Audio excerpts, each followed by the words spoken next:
So the Muslim is that animal that lowers its head to allow the yoke of the master to be placed over it onto its shoulders, so it's able to take care of the assignments given to it. So as a believer and as a slave of Allah subhanahu wa ta'ala, we can fall into two categories. Those who reject and refuse to allow the order of Allah subhanahu wa ta'ala to have its yoke placed over our shoulders, and inevitably have to stand up for account for our lives on the Day of Judgment anyway. Or we could be amongst the latter group, and that latter group will say, in the end, this is my Lord, and I am His servant and slave, so I will allow that yoke to be placed over me and carry on His task as He wills and deems. Now with this latter idea, then something else enters, and that is that we do not have complete control of this world. We spoke about yesterday the lives of man, how we live before in the place of the spirits, and then we are alive in the womb of our mothers, and then we are alive in this world, and we are alive in our grave, and we are alive in the Day of Judgment, and we are alive in Jannah or Jahannam, wherever. May Allah grant us Jannah. Ameen. Say Ameen. May Allah grant us Jannah to Firdaus, and that's where we reside in the end. But from the various positions that we're given, this world is not for us. See, the problem is that those who live in this world, they get caught up in the pomp and glitter and the beauty of this world. And sometimes it's difficult not to do so, because everything we see looks like it's gaining new heights every day. If we went to a lecture hall 200 years ago, it would never look like this. There would never have been microphones. There would never have been a podium of this type.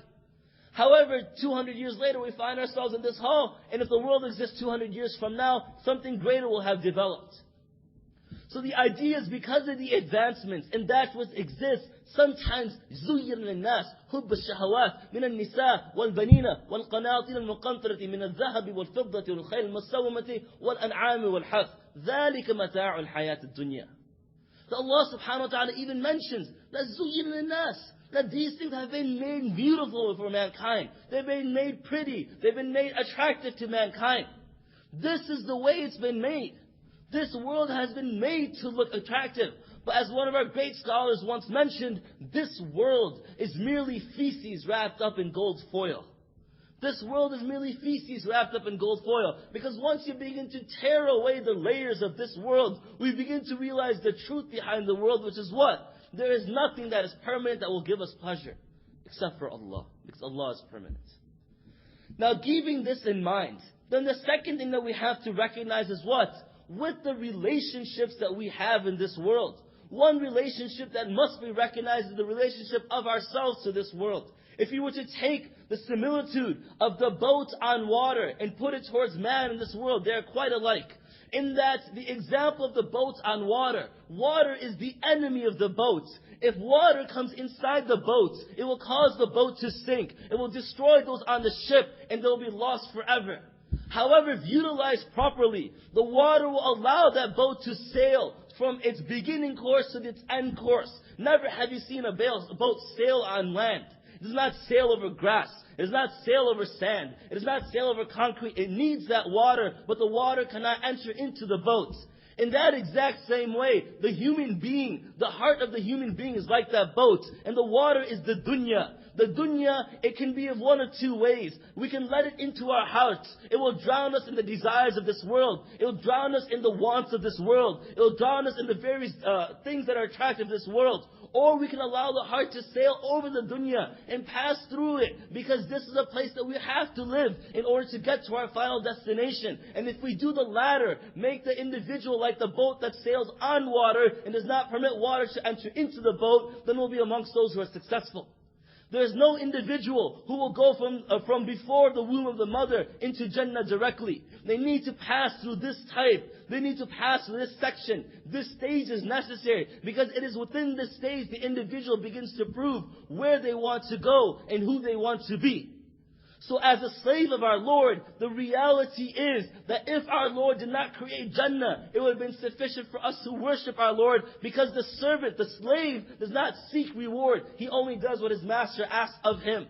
And that exact same way, the fact that Allah gives us a reward in the hereafter, Jannatun tajri min tahtiha al-anhar, khalidina fiha, in some cases in the Quran, abada. We notice that what? These are gardens under which rivers flow. We can live therein forever. This is an extra reward, because by the very mere fact that we have breath, that we have eyesight, that we have hearing, that we have hands, that we have all these functions, that is sufficient for a person to worship their Lord. And this is why it's mentioned within hadith that an individual arrived on the Day of Judgment after worshiping his Lord for 600 years. And after he worshipped his Lord for 600 years, he will come, and during those 600 years of worship on this earth to his Lord, he was making dua to his Lord. He was supplicating and begging in prayer to his Lord. Oh my Lord, make me amongst those who die in the position of prostration while bowing down to you. And that wish was granted, and his soul was taken away while he was bowing down to his Lord. And as a result, he was then raised in the Day of Judgment. And on the Day of Judgment, he is told that now you can enter Jannah by my mercy. And so this man then claims, oh my Lord,